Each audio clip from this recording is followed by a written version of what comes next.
السلام علیکم ساتھیوں، میں فیضان رضا آپ سبھی کا F R knowledge network میں سواگت کرتے ہیں۔ میں امید کرتا ہوں کہ آپ سبھی خیر و عافیت سے ہوں گے اور اپنی تیاری اچھی طریقے سے کر رہے ہوں گے۔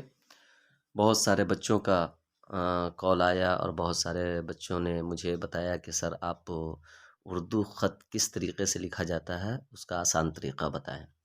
تو چلیے آج میں آپ سبھی کو اردو خط لکھنے کا آسان طریقہ بتانے جا رہا ہوں، اور یہ جو ویڈیو ہے سبھی بچوں کے لیے خاص کر کارآمد ثابت ہونے والی ہے، کیونکہ ابھی کے وقت میں اپنے خیالات کو دوسروں تک پہنچانے کا جو مؤثر ذریعہ بتایا گیا ہے وہ موبائل ہے ابھی کے وقت میں۔ لیکن اس سے پہلے والے وقت کی بات کر لیا جائے، یعنی 10 سال پیچھے چلے جائیں یا 15 سال پیچھے چلے جائیں، تو اس سمے جو تھا نا، یہ خط کے ذریعے لوگ اپنے تبادلہ خیالات یعنی اپنے دل کی بات ایک دوسرے کو جو پہنچایا کرتے تھے وہ خط کے ذریعے پہنچایا کرتے تھے۔ تو ابھی کے بچوں کے لیے خط لکھنا بہت ہی مشکل کام سمجھ میں آ رہا ہے، لیکن سچ پوچھا جائے تو خط بہت ہی آسان ہے۔ جس طریقے سے ہم آپس میں باتیں کرتے ہیں اسی چیز کو خط کے اندر میں لکھ دینا، یہی خط ہے، ٹھیک ہے؟ لیکن اس کے کچھ طریقے ہوتے ہیں، کچھ وجوہات ہوتے ہیں، اس کو آج ہم سبھی دیکھیں گے۔ جیسا کہ آپ سبھی دیکھ پا رہے ہیں، آپ کے سامنے لکھا ہوا ہے کہ خط کے اجزاء اور نمبرات کی تقسیم۔ خط کے جو اجزاء اور نمبرات کی تقسیم ہے کہ خط کے اجزاء یہ جز کی جمع ہے، اور کس طریقے سے ان کے نمبرات کو تقسیم کیا جاتا ہے، کس طریقے سے ہم اسٹیپ بائی اسٹیپ خط کو لکھیں گے، اس کے بارے میں آج ہم بات کرنے جا رہے ہیں۔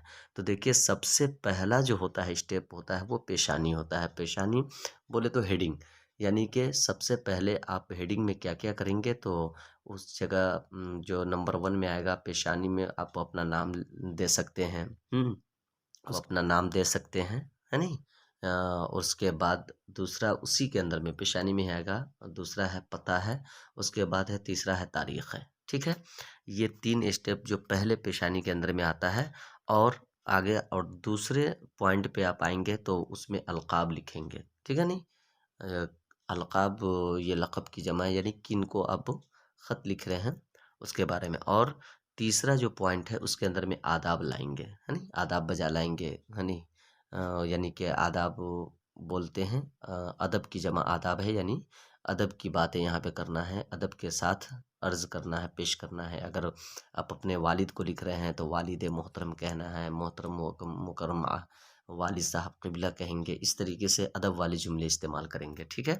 اس کے بعد جو اگلا اسٹیپ جو آتا ہے وہ ہوتا ہے نفس مضمون۔ اب یہ چوتھا میں آئے گا نفس مضمون، کہ آپ جو مضمون جو لکھ رہے ہیں اس کے اندر میں کون کون سی باتیں ذکر کریں گے، وہ چوتھے اسٹیپ میں آ جائے گا، اور وہ کم از کم کتنے میں ہونا چاہیے؟ 3 پیراگراف میں ہونی چاہیے کم از کم، اور اس سے زیادہ آپ کتنے میں بھی لکھ سکتے ہیں، ٹھیک ہے؟ چلیے، اور پانچواں جو ہوتا ہے وہ اختتام ہوتا ہے، یعنی کہ اخیر وقت ہوتا ہے، اخیر میں آپ کیا کیا کریں گے، ٹھیک ہے؟ یہ کل نمبر اس میں حاصل جو ہوتے ہیں وہ 10 ہوتے ہیں۔ اب میں نے جو خط لکھا ہے وہ آپ تک پہنچانے کی کوشش کر رہا ہوں۔ اب دیکھیے، جیسے کہ آپ ابھی دیکھ پا رہے ہیں کہ یہاں پر ہے خطوط نگاری کا سب سے آسان طریقہ۔ خطوط نگاری کا سب سے آسان طریقہ، دیکھیے آپ زیادہ ذہن پر دباؤ نہ ڈالیں، بس صرف خطوط نگاری کا سب سے آسان طریقہ جو میں آپ کو دکھا رہا ہوں اس کو دیکھیے۔ جیسے نمبر 1 میں ہے کہ نام شاداب جیلانی، ہے نہیں؟ نمبر 1 میں کیا ہے؟ نام شاداب جیلانی۔ اب ایسا نہیں کہ آپ شاداب جیلانی ہی لکھ لیں گے، آپ کا جو نام ہوگا وہ لکھیں گے۔ اب اس کے بعد پتہ میں کیا آیا ہے کہ گیان بھارتی پبلک اسکول مورسن رونی سیدھ پور سیتامڑھی۔ آپ کا جو اسکول ہوگا یا آپ جہاں سے لکھ رہے ہیں، شہر سے لکھ رہے ہیں تو شہر کا نام دے دیجئے۔ اگر آپ اسکول کسی اسکول میں ہے تو وہ اسکول کا نام دیجئے، ہے نہیں؟ اور اس کے بعد شہر کا نام دیجئے، ٹھیک ہے؟ تیسرا ہے جو ہے تاریخ۔ اب تاریخ، جس تاریخ کو آپ لکھ رہے ہیں، چاہے وہ اب یہاں پہ میں نے دیا ہے 20 تاریخ دوسرا مہینہ 2023۔ اب یہ 20 تاریخ دوسرا مہینہ 2023 ہے، تو اب یہ کوئی ضروری نہیں کہ 20 تاریخ ہی آپ کا ہوگا، آپ کا وہ آپ کے اوپر ڈیپینڈ کرتا ہے کہ آپ وہ کتنے تاریخ کو لکھ رہے ہیں، ٹھیک ہے؟ تو نام آپ کا ہوگا، پتہ آپ کا ہوگا، اور تاریخ آپ کا۔ یہ میں نے بس صرف سمجھنے کے لیے میں نے لکھ دیا ہے۔ چلیے اگلا اسٹیپ دیکھتے ہیں۔ اب جو خطاب و القاب، تو دوسرا اسٹیپ کیا ہے؟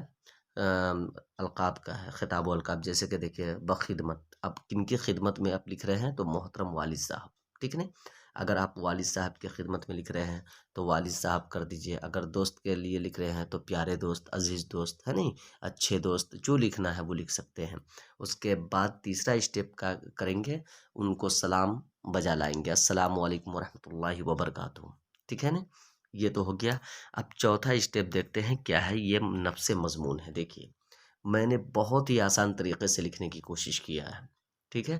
بس صرف آپ اسٹیپ بائی اسٹیپ اس کو دیکھتے چلے۔ دیکھیے اب اس میں کیا میں نے لکھا ہے، تو یہ کوئی ضروری نہیں کہ جو میں نے لکھا ہے وہی آپ لکھیں، آپ اپنے حساب سے نفس مضمون میں جو آپ کو چاہیے وہ یہاں پر آپ لکھ سکتے ہیں، ٹھیک ہے نا؟ اب وہ کیا لکھنا ہے، اب جیسے کہ یہاں پہ دیکھ پا رہے ہیں، آپ کی نگاہوں کے سامنے ہے کہ اللہ تعالیٰ آپ کا سایہ ہمارے سروں پر دائر قائم رکھے، آپ سے دوری کا سبب حصول علم، حصول علم کی مجبوری ہے، آپ کے خطوط ملتے رہتے ہیں، بہت کا جواب دے پاتا ہوں اور کوئی بغیر جواب کے رہ جاتے ہیں، اس کے لیے میں معذرت خواہ ہوں۔ یہ عاجزانہ جملہ ہوا، اور یہ جو ہے نا خط کے حسن کو یعنی بڑھا دیتا ہے۔ آج جو میں نے خط لکھا ہے یہ سب سے الگ خط ہے میرے دوستوں، آپ اس کو اچھی طریقے سے سمجھنے کی کوشش کریں۔ اس جملے میں آپ دیکھ پا رہے ہوں گے یہ جو انڈر لائن ہے، یہ کتنا پیارا جملہ میں نے اخذ کیا ہے کہ اللہ تعالیٰ آپ کا سایہ ہمارے سروں پر تا دیر قائم رکھے، آپ سے دوری کا سبب حصول علم کی مجبوری ہے، آپ کے خطوط ملتے رہتے ہیں، بہت کا جواب دے پاتا ہوں اور کوئی بغیر جواب کے رہ جاتے ہیں، اس کے لیے میں معذرت خواہ ہوں۔ اب آگے ہم کیا کہتے ہیں دیکھیے، اب آگے پھر کہا جا رہا ہے کہ آپ کو یہ بات جان کر بہت خوشی ہوگی کہ میرے اسکول میں دسمبر ماہ میں ششماہی امتحان ہوا تھا، یعنی 6 مہینے پہ جو ایگزام ہوتا ہے ٹیسٹ، اس کے بارے میں ذکر پہلے کیا گیا ہے کہ دسمبر ماہ میں ششماہی امتحان ہوا تھا، جس میں میں نے اچھے نمبر سے کامیابی حاصل کیا، اور اب 3 مارچ 2023 سے ہمارے اسکول میں سالانہ امتحان ہونے والا ہے، جس کی تیاری میں نے مکمل کر لی ہے، انشاءاللہ اس میں بھی کامیابی حاصل کروں گا۔ آپ سے گزارش ہے کہ آپ اور ہماری پیاری والدہ صاحبہ اور سبھی بھائی بہن ہمارے حق میں دعا کریں، اور آپ لوگ میرے بارے میں فکر مند نہ ہوں، خاص کر پیاری امی جان زیادہ فکر مند ہوا کرتی ہیں، ان سے کہیے کہ میں یہاں بہت خوش ہوں اور اچھی پڑھائی کر رہا ہوں، ٹھیک ہے؟ آپ سبھی لوگ اپنی صحت کا خیال ضرور کریں، فقط والسلام۔ آپ کا بیٹا شاداب جیلانی، آپ کا پیارا بیٹا شاداب جیلانی، گیان بھارتی پبلک اسکول مورسنڈ، رونی سیت پور، سیتامڑھی۔ یہ آپ کا خط مکمل ہو گیا۔ تو آپ دیکھ سکتے ہیں میرے عزیز طالب علموں، میرے ساتھیوں، کہ میں نے کتنا آسان طریقے سے خط لکھنے کی کوشش کیا ہے۔ بس آپ اسٹیپ بائی اسٹیپ آپ اس کو دیکھ لیں، ویڈیو کو روک کر دیکھ لیں، بہت ہی آسان طریقے سے میں نے اس خط کو لکھنے کی کوشش کیا ہے، اور یہ بہت بہتر ہے۔ میں بار بار یہی کہوں گا کہ میں نے جو یہاں پر خط لکھا ہے اس کو آپ بالکل ہی ہو بہو کاپی نہیں کر سکتے ہیں، آپ اپنے انداز سے آپ کیا کہنا چاہتے ہیں وہ خط میں آپ خود لکھیں گے، ٹھیک ہے؟ تو میں امید کرتا ہوں کہ آپ کو یہ میرا ویڈیو بہت ہی بہترین لگا ہوگا اور اچھا لگا ہوگا، تو میرا اسی طریقے سے ساتھ دیتے رہیں اور آگے کی پڑھائی اچھی طریقے سے کرتے رہیں انشاءاللہ۔ میں بھی دعا کرتا ہوں کہ آپ سبھی بچے کامیاب و کامران ہوں اور اپنی تیاری مکمل کرتے رہیں۔ خدا حافظ، فی امان اللہ۔